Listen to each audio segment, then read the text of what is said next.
The day Chioma became pregnant should have been the day everything changed. The day she finally became responsible. The day she prepared to become a mother. But instead of becoming stronger, Chioma became worse. Much worse. She refused to walk. She refused to sit up. She refused to do anything at all.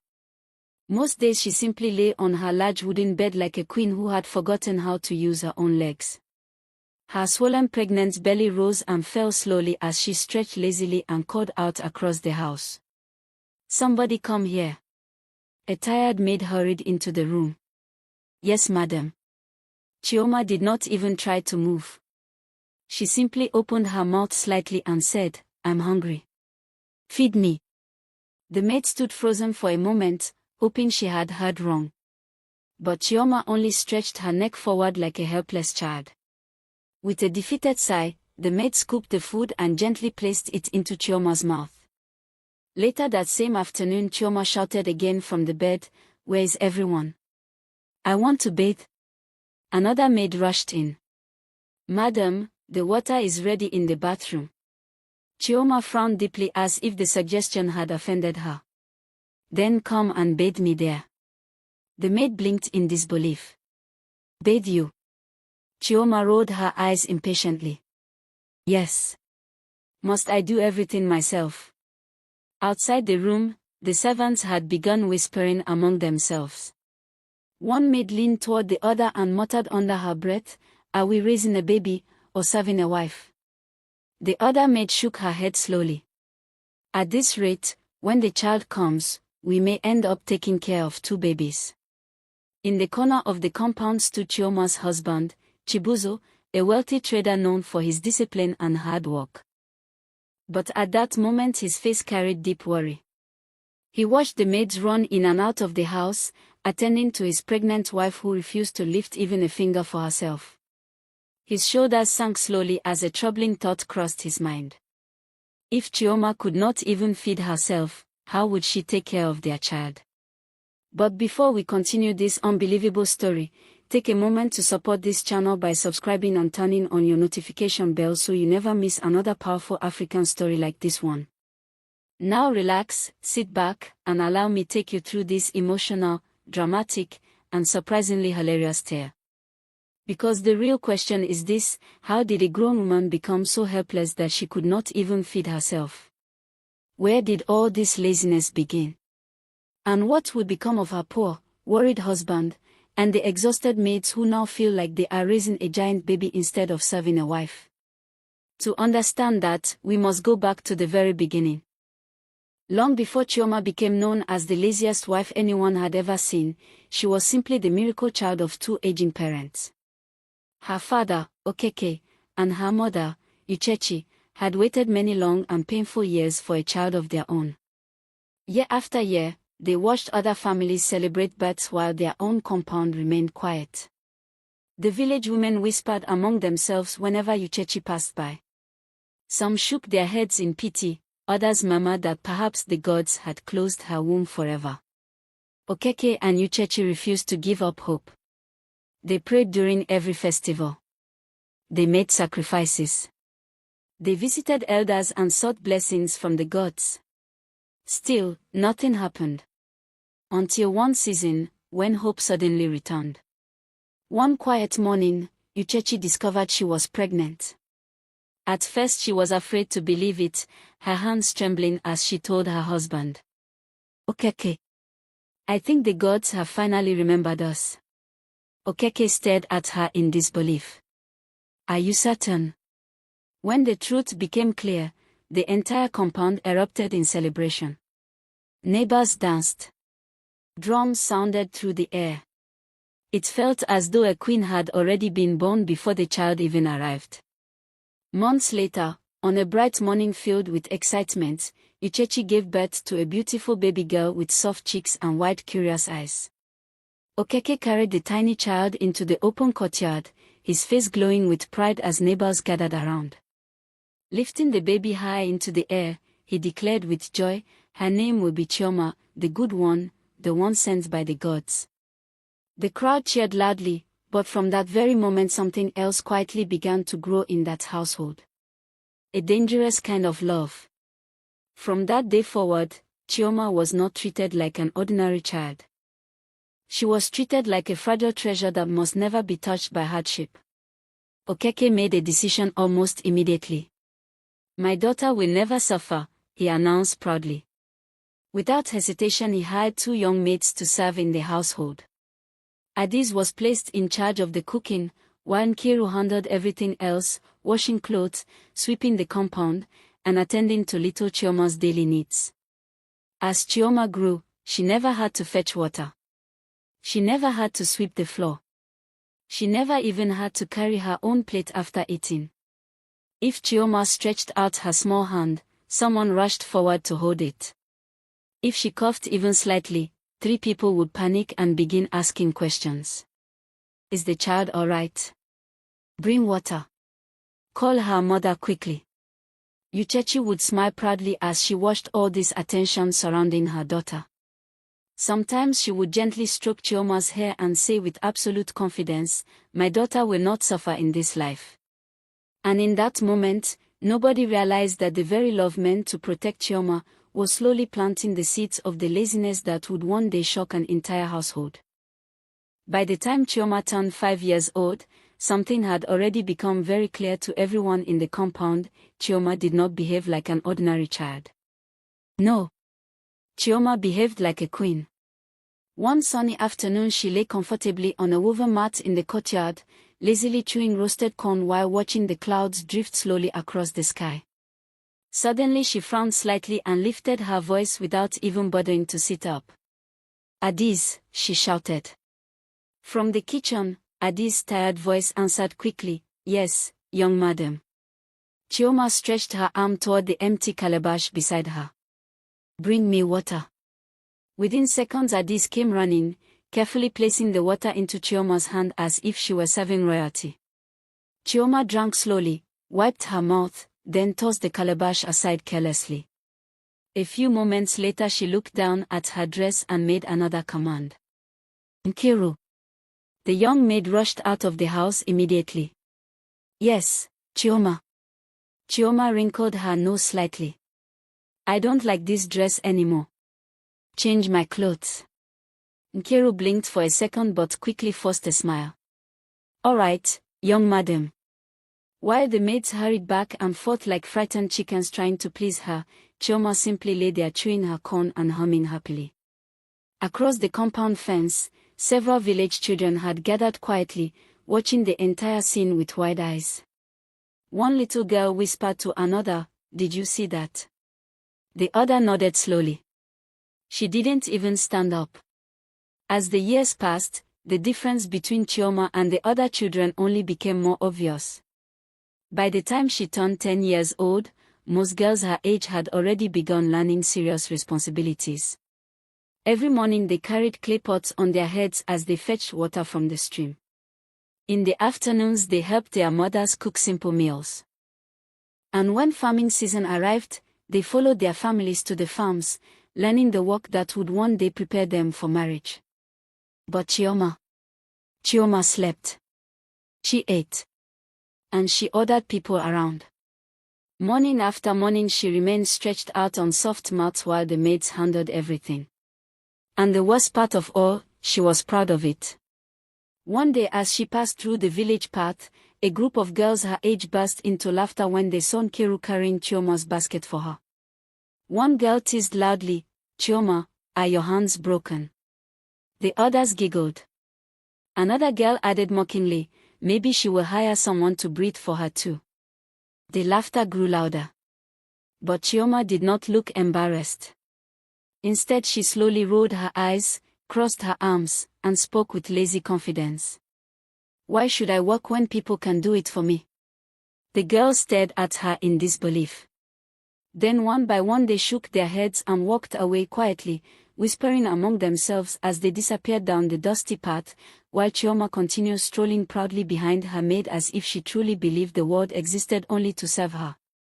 By the time Chioma turned 15, something truly unbelievable was still happening in that household. Something that would make any visitor stop in shock. Her maid Nkiru was still bathing her.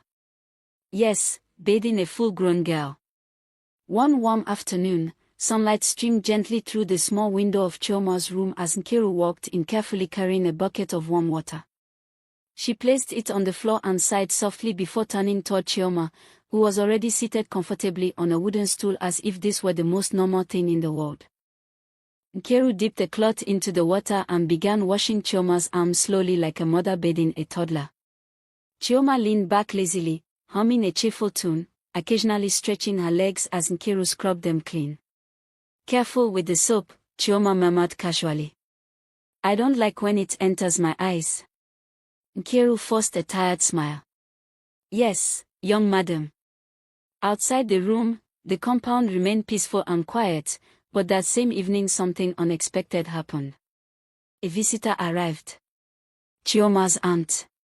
Her name was Obiagili. Obiagili was known as a strong, disciplined woman who believed children must learn responsibility early in life. As she stepped into the compound carrying her small bag, her sharp eyes began observing everything around her. First she saw Adis in the kitchen, sweating as she stirred a large pot over the fire. Then she saw Nkiru kneeling beside a basin, vigorously washing clothes. But what she saw next made her stop walking completely. Under the shade of a large tree in the middle of the compound lay Chioma, stretched comfortably on a mat like a resting queen. One servant sat beside her carefully peeling oranges and placing the slices gently into her hand. Chioma lazily chewed the fruit without even looking up. Obiagili's face tightened into a deep frown. She stood there for several seconds, silently watching the strange scene before slowly shaking her head. Later that evening, as the sun began to set and shadows filled the compound, Obiagili pulled her sister Uchechi aside. Her voice was low but firm. "Uchechi, what is happening here?" Uchechi looked at her sister with confusion before laughing casually. "What do you mean?" Obiagili folded her arms, her expression growing serious. "You are destroying this girl." Uchechi waved her hand dismissively as if brushing away a small insect. Obiagili, you worry too much. She is our only child. Let her enjoy life." But Obiagili did not smile. Instead she leaned closer and spoke slowly, her voice filled with warning. "One day she will marry into another home. Who will carry her there? Who will bath her there?" Uchechi burst into loud laughter. "My daughter will marry a rich man," she said proudly. "Servants will do everything for her." Obiagili stared at her sister for a long moment before letting out a deep, tired sigh. Then she shook her head slowly and said the words that would one day prove painfully true. "Uchechi, you are raising a woman who cannot survive life." But inside that house, nobody listened. Years passed quietly, and the little girl who once lay lazily on mats ordering mates around slowly grew into a strikingly beautiful young woman. Chioma's beauty became the kind people talked about long after she had passed by. Her skin remained soft and smooth like fresh palm oil, untouched by the harsh sun. Her walk was gentle and graceful, almost like someone floating through the air. And when she spoke, her voice carried a calm sweetness that made people turn their heads. Soon her beauty became famous across neighboring villages. Whenever she walked through the market path, young men stopped whatever they were doing just to watch her pass. One would whisper to another, "Look at her skin, it shines like morning light." Another would murmur in admiration, "And the way she walks, like a queen." But none of them knew the quiet secret behind Chioma's flawless beauty. The truth was simple. Chioma had never done any work in her entire life. No farm work. No sweeping. No cooking. No carrying of heavy loads under the burning sun like the other village girls. While they worked and sweated, Chioma rested in comfort, protected from every hardship. And perhaps because of that, fate seemed to smile on her once again. One afternoon, news spread through the compound that a wealthy young trader had come to visit. His name was Chibuzo. Chibuzo was not an ordinary man. He was known far and wide as a hard-working trader whose businesses were flourishing. People respected him for his discipline, his intelligence, and the fortune he had built with his own hands. When he finally stepped into Okeke's compound and announced his intention, the entire household went silent. He had come to ask for Chioma's hand in marriage. Okeke could hardly contain his excitement. His face lit up with pride as he turned toward his wife and said joyfully, "Did you hear that? My daughter will live like a queen." Preparations for the wedding began immediately. And when the day finally arrived, the celebration was nothing short of magnificent. Drums echoed through the air. Women danced joyfully in colorful wrappers. Laughter and music filled every corner of the compound. The aroma of delicious food drifted across the village as guests gathered to witness the union.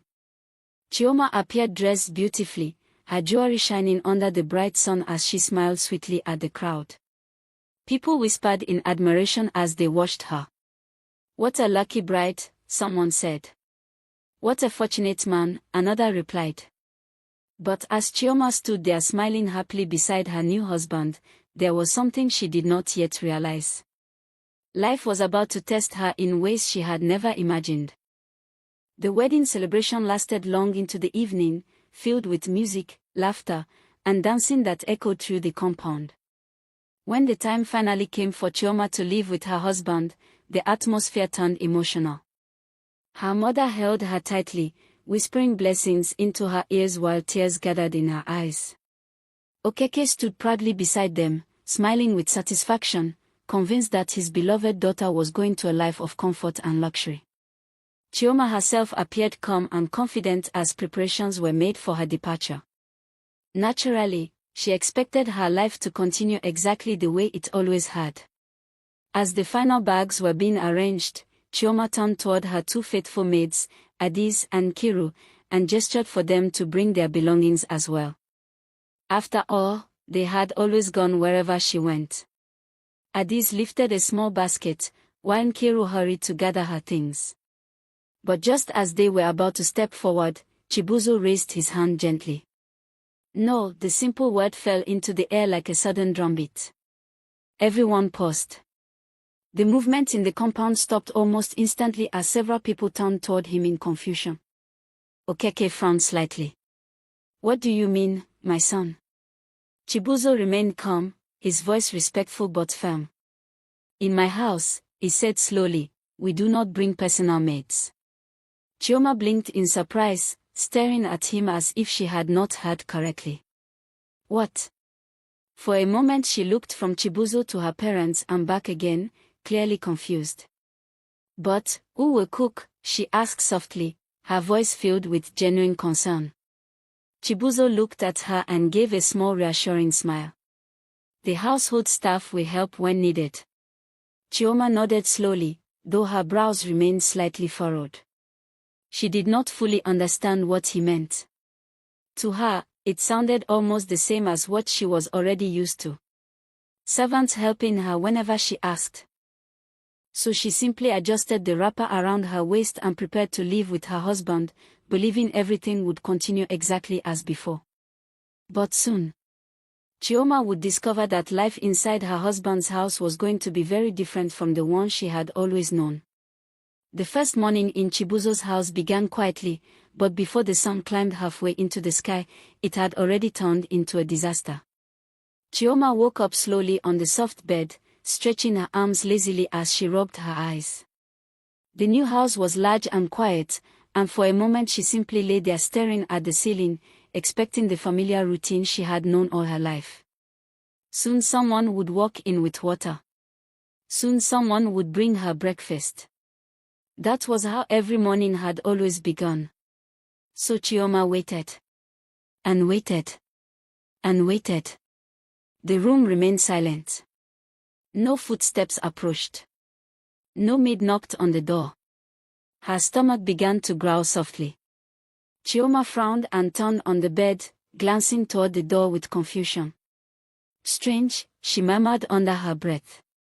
After several more minutes passed, her patience finally broke. She sat up slightly and called out toward the hallway. "Hello. Is anyone there?" A maid from the household soon appeared at the door, holding a small pot in her hands. "Yes, madam." Chioma sighed with relief. "Please cook for me. I'm hungry." The maid blinked, clearly confused by the request. She shifted the pot in her hands before answering carefully. "Madam, the kitchen is open." Chioma stared at her blankly, the words not making any sense in her mind. "Yes, but I said cook for me." The maid hesitated, then pointed gently toward the kitchen. "Madam, you can cook." For a moment Chioma simply sat there, looking completely lost. Then she shook her head slowly. "I don't know how to cook." The maid's eyes widened in shock. The pot in her hands nearly slipped as she struggled to hide her surprise. You don't know how to cook?" Chioma shook her head again.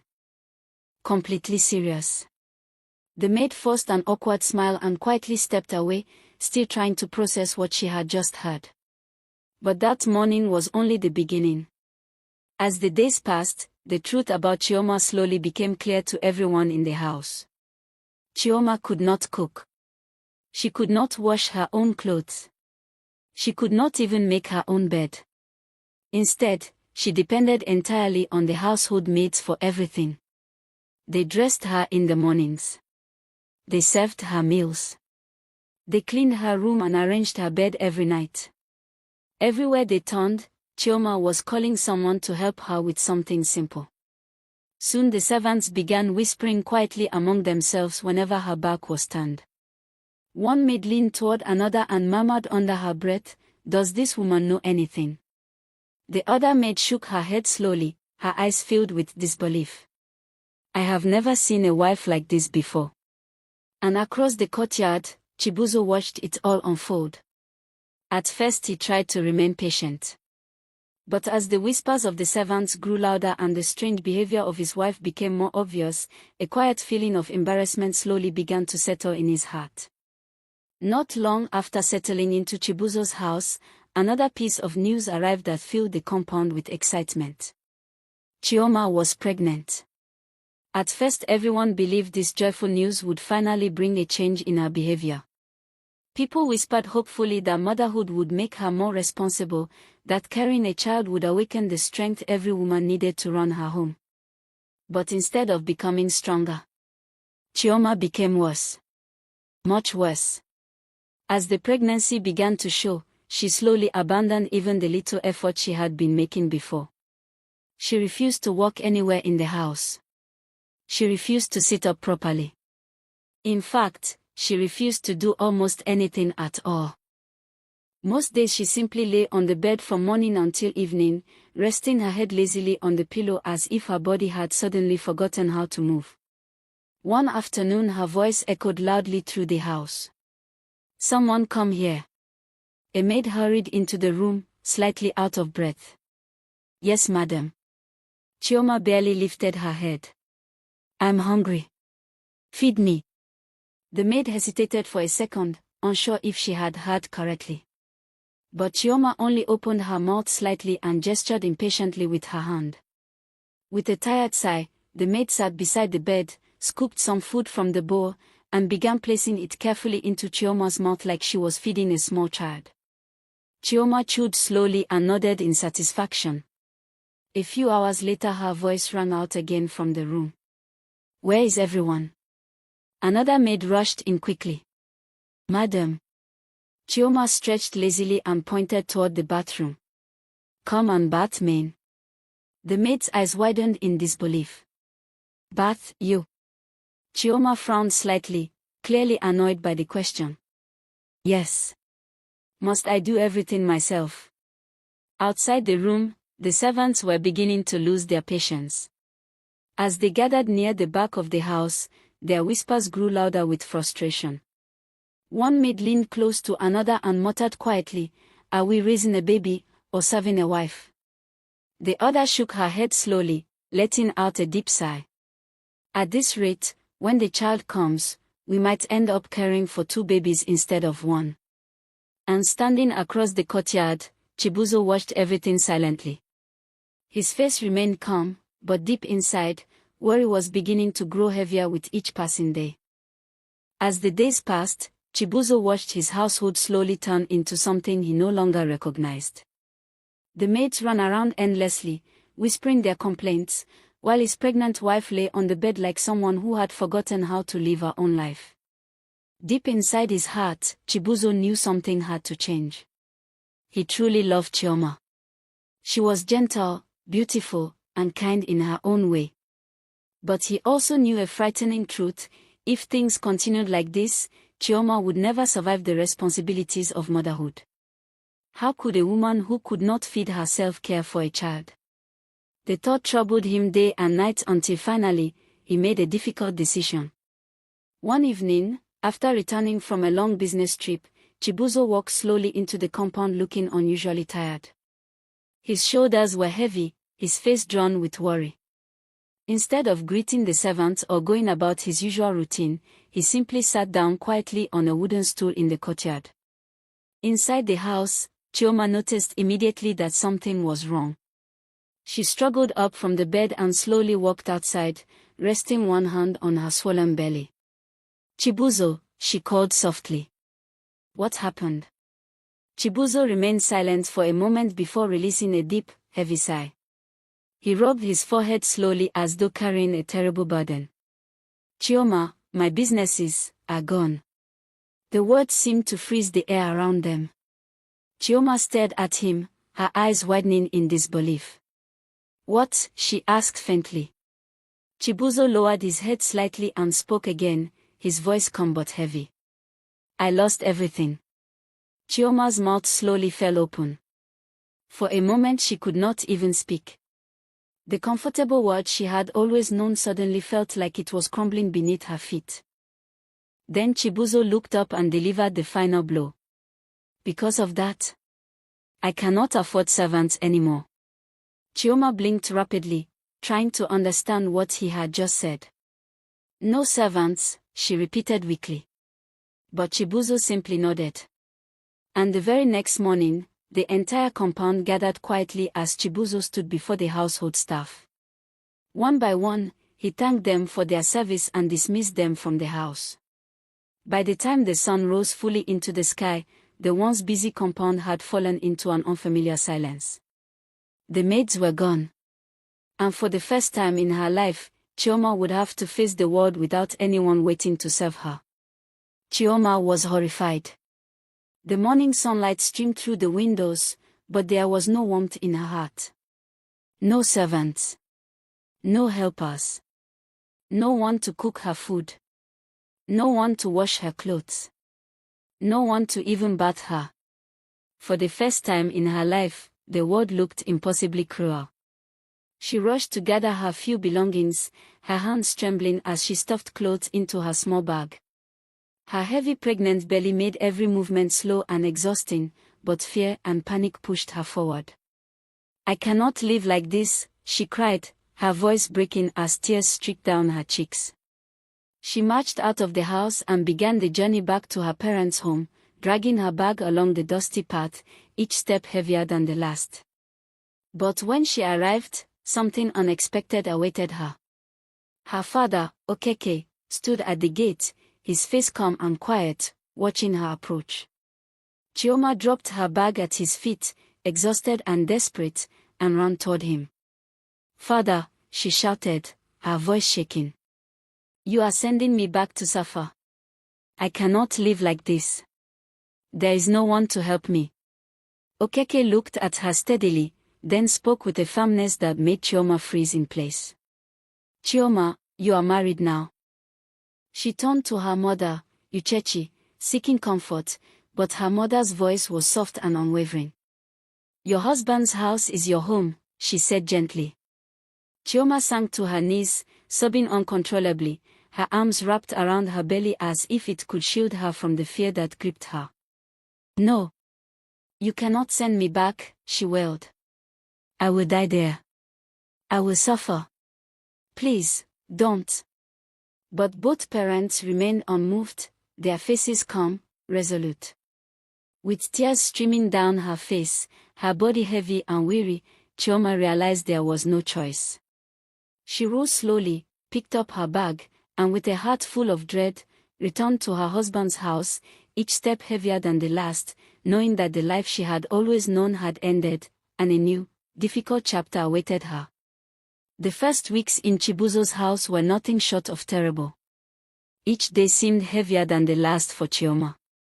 She tried to cook, but the food burned almost every time, filling the kitchen with thick smoke that made her eyes water. When she carried water from the basin to the stove, her hands trembled and she spilled most of it onto the floor.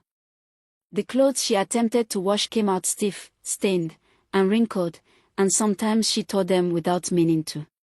Every evening, Chioma sat on the floor of her small room and wept, her sobs echoing softly against the walls.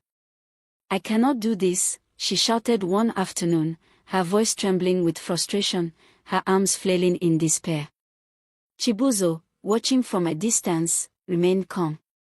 He walked over and placed a gentle hand on her shoulder. "Chioma," he said softly but firmly, "we must survive. This is our life now." Slowly, painfully, Chioma began to learn. She started with the simplest things.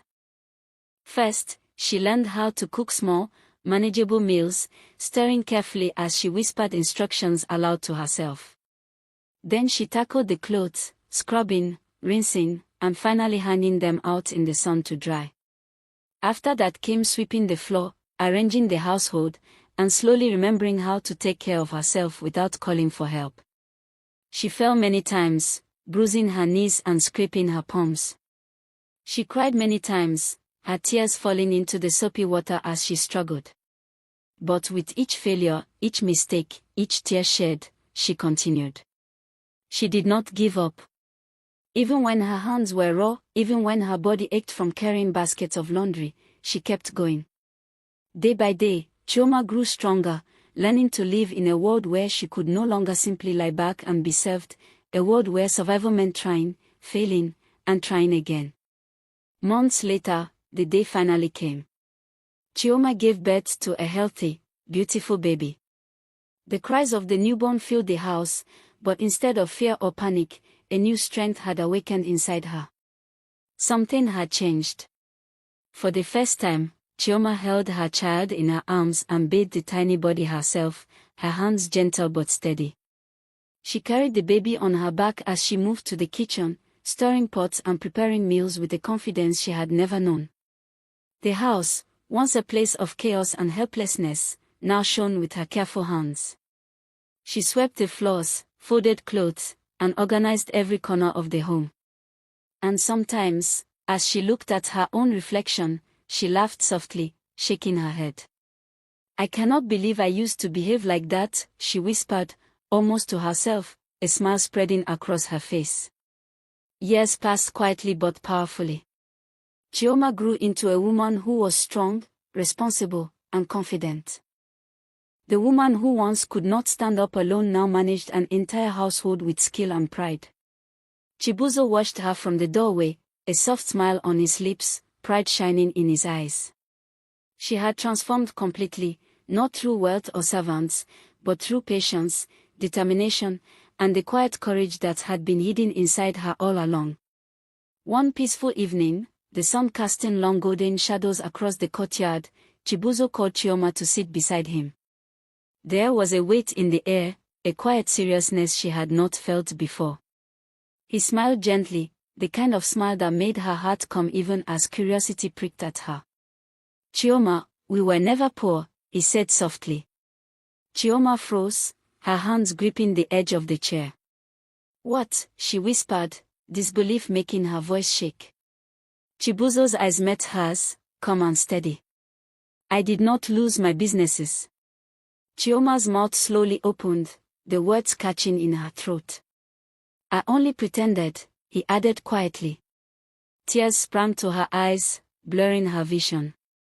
"Why would you do that?" she asked, her voice breaking. Chibuzo reached for her hands, holding them gently but firmly. "Because I wanted you to discover your strength," he said, his voice filled with quiet love and conviction. For a long moment, silence filled the room, the kind of silence that hums with understanding and awe. Then, slowly, Chioma sank to her knees before him, tears streaming freely down her cheeks. "My husband, forgive me," she sobbed. "I was foolish. I was lazy. I promise I will continue to be a better wife." Chibuzo reached down, lifting her gently into his arms, his smile warm and full of pride. "I already know you will," he whispered, and in that single moment, the past, the struggles, and the tears all melted into a quiet joy that would never leave them again. The woman who once needed help just to stand, the woman who could not feed herself or wash her own clothes, became a woman strong enough to raise a family, a woman whose hands could hold a child, cook a meal, and run a household all at once. Her laughter filled the house. Her voice carried confidence. Her steps were steady and sure. And from that day forward, in every corner of the village, mothers who raised their daughters would whisper the story of Chioma the lazy wife. "Remember Chioma," they would say softly, "the girl who was spoiled by love, but saved by wisdom." Children listened wide-eyed, learning that life could be hard, that love without discipline could spoil even the gentlest heart, and that true strength comes from within. Chioma's story became a lesson, a warning, and a beacon all at once. A girl who had once been carried through life now carried her family, her courage shining brighter than the sun over the village, a living proof that change is always possible, no matter how impossible it seems.